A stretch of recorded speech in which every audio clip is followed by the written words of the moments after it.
어떤 내용으로 김민석 전 총리를 공격하고 있는지 그래픽을 좀 보면서 얘기를 드리도록 하겠습니다.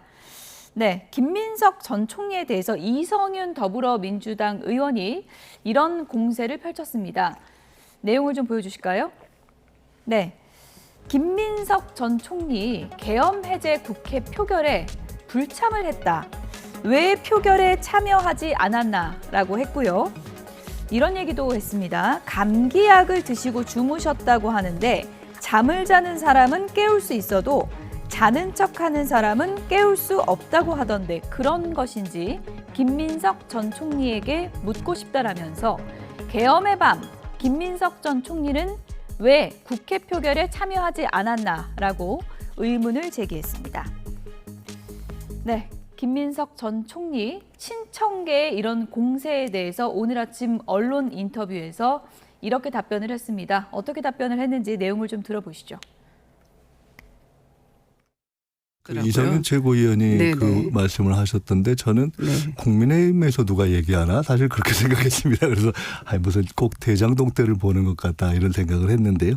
제가 그때 표결하는 그 시점에 국회 안에 있었고 또 그 표결 직후에 본회의장에 착석했고 네. 또 그 과정도 이미 다 여러 자리에서 이야기를 했습니다. 네. 그렇기 때문에 그렇게 질문하실 건이 아닌데 그렇게 질문을 하셔서 일단 허위 사실이기 때문에 그 이성윤 의원께서 말씀하신 게 뭐 네. 심지어 계엄 관련한 전화를 듣고 왜 거기 안 왔냐. 허위 사실에 의한 명예훼손으로 지금 이 시점에서 그렇게 얘기를 하셔서 좀 걱정하고 있습니다. 제가. 네, 계엄의 밤에 국회 본회의장에 우리 김영진 의원 계셨잖아요. 있었습니다. 예, 김민석 전 총리 보셨습니까 그날? 그러니까 얘기했듯이 예. 그 당시에 뭐 한 180명 정도가 국회 본회장에 있었기 때문에 누가 왔는지를 사실 확인하기는 어려워요. 저도 나중에 김민석 그 의원이 그 계엄 표결에 참여하지 않았다는 얘기를 나중에는 알았지. 당시에 제가 보기에는 계엄 표결을 했는지 안 했는지 잘 몰랐어요. 예. 그리고 실제로 당시에 뭐 일단 명단은 없는 거잖아요. 명단은 예. 없었죠. 없었으니까 그런 거고 지금 얘기했듯이 국회에 왔었는데 표결하는 그 순간에 본회의장에 착석하지 않아서 표결하지 않았다라고 하는 본인의 얘기가 제가 보기엔 사실인 것 같고요. 예. 당시에 뭐 대전에서 부산에서 아니면 외국에서 오다가 못 온 사람도 있고 네. 또 국회 못 들어와서 표결하지 못한 분도 있고 또 왔는데 들어오지 않은 사람도 있고 다양한 형태의 계엄 비상계엄 해제 표결에 관한 행태들이 좀 있었어요. 그래서 저는 그 문제를 사실관계대로 확인하고 지금 당대표를 선출하는데 저게 무슨 그 주제가 될까에 대한 좀 그런 것도 있어요. 당대표 잘하는 문제와 저 문제가 직접적으로 연관이 될까라고 예. 하는 부분이 좀 있는 것 같아요.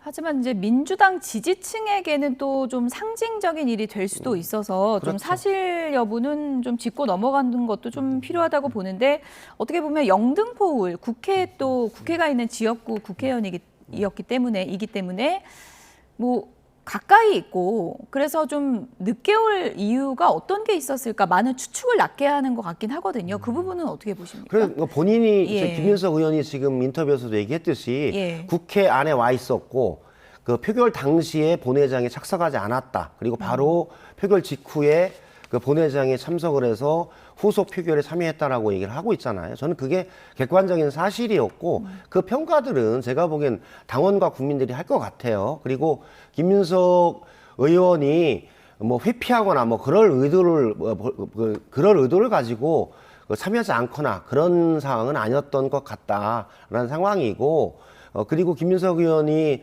그 계엄 이전에도 사실은 윤석열 대통령의 비상계엄의 그 징조나 우려들이 상당히 있다라고 사전 예고를 하면서 네. 했던 과정들이 있었다라고 예. 봐요. 그래서 저는 뭐 그 적절한 표현에 대해서 평가하고 판단할 것이다 그렇게 생각을 합니다. 네, 어쨌든 뭐 김민석 전 총리가 당시에 뭐 계엄의 예언자라고 할 만큼 계엄을 일으킬 것 같다라는 발언을 반복적으로 했기 때문에 표결을 참여하지 않은 것은 조금 흐름상 좀 이해는 안 간다 하는 분들도 있는데 그건 어떻게 보십니까? 네, 이게 이제 민주당 내에서 그동안 이 계엄을 둘러싸고서 편가르기 하다가 자충수가 이제 생긴 거죠. 자, 그렇게 치면은 장동혁 대표는 계엄에 해제 표결에 참여했습니다. 일찍 들어가서. 그럼 어떻게 편가르기 하시랍니까, 지금? 그래서 저는 지나치게, 그리고 당시에 우리 당 의원들도 민주당 의원들이 많이 들어갔던 건 다행히 경찰이 한 30분간 국회의원들이 들어가는 걸 막아서는 안 되겠다는 판단 때문에 경찰청장이 풀어준 적이 있습니다. 그래서 많이 들어올 수 있었는데 저하고 이제 다른 사람들 들어갈 때는 다시 봉쇄가 강화돼가지고 담을 넘어가야 되는 상황이 생겼는데 그러면서 우리 당 의원들 한 50명 정도 당사에 있었거든요. 예. 그 당사에서 계엄 해제를 이제 빨리 하라 그러고 이제 계엄 해제가 된 뒤에 왜 정부는 계엄 해제를 국무회의를 열어서 빨리 계엄 해제를 하지 않느냐라고 성명을 낼 만큼 여기에 대해서는 서로 편가르게 할 이유가 없는데 예. 당시에 탄핵하는 과정에서 지나치게 편가르게 하다가 이제 빚어진 참사가 지금 되풀이되고 있는데 저는 또 하나 걱정되는 것은 정부 여당이 지금 이런 전당대회 나면 왜 하는지 모르겠습니다. 아니 저는 사실은 우리나라 이런 전당대, 우리나라 이런 당 대표 제도에 세상에 세계 유례가 없습니다. 이런 거 하지 말고 좀 원내에 집중하고 그리고 각 정당이 선거를 잘할 수 있도록 항상 캠페인 정당을 만들고 그리고 후보들은 각각 프라이머리하고 코커스 같은 데서 뽑고 이런 시스템이 잘 갖추면 되는데 도대체 무엇 때문에 당대표 가지고 이렇게 목숨 걸고 여당에서 서로 없는 흠집까지 내가면서 이렇게 하는지 이게 정당이라는 것이요. 정당이라는 것이 어쨌든 우리 사회에 양 진영이 있고 이념이 있지 않습니까? 그렇다면 한 정당에서 내에서라도 통합이 이루어져서 더 큰 통합을 만들려면 기반을 만들어야 되는데 지금 우리 정당은 조그만 정당 내에서 또 부족을 만들어가 정치적 부족끼리 싸우는 이런 양상이 빚어지고 있는데 이게 당대표 제도 때문이다. 늘 이렇게 주장해오고 있습니다. 의원님 근데 이제 민주당 전당대회는 이미 시작됐기 때문에 그래서 이때 좀 출마 선언을 한 새로운 분들에 대표가 대해서 내가 얘기를 되면은 좀 우리 나누도록 전당의 하겠습니다. 당의 예. 지배구조, 당의 어떤 예. 지도 체제를 새로 바꾸겠다 이런 공약이 예. 나왔으면 좋겠습니다. 근데 그럼 말씀하신 내용을 네. 좀 들어보면 당시에 그 혼란스러운 상황을 네. 얘기를 하셨는데 그러면 김민석 전 총리가 어떻게 보면 그냥 표결에 단순 지각을 하게 된 거잖아요. 그 상황은 충분히 정황상 이해할 수 있다 이렇게 보시는 건가요? 그렇죠. 그 당시에 예.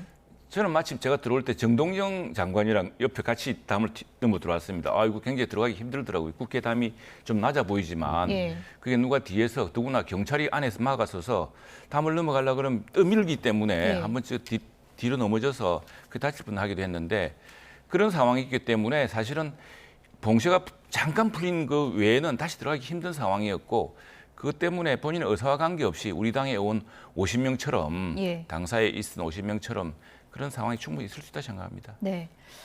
어쨌든 지금 뭐 전당대회가 가열되면서 이런 공방은 이제 계속될 수 있을 것 같고 친청계에서는 아마 토론회에서도 이 부분에 대해서 김민석 전 총리에게 집요하게 질문을 하지 않을까 그런 생각이 드는데 김민석 전 총리가 어쨌든 투명하게 좀 더 좀 구체적으로 밝혀야 되지 않을까 그런 생각은 드는데요.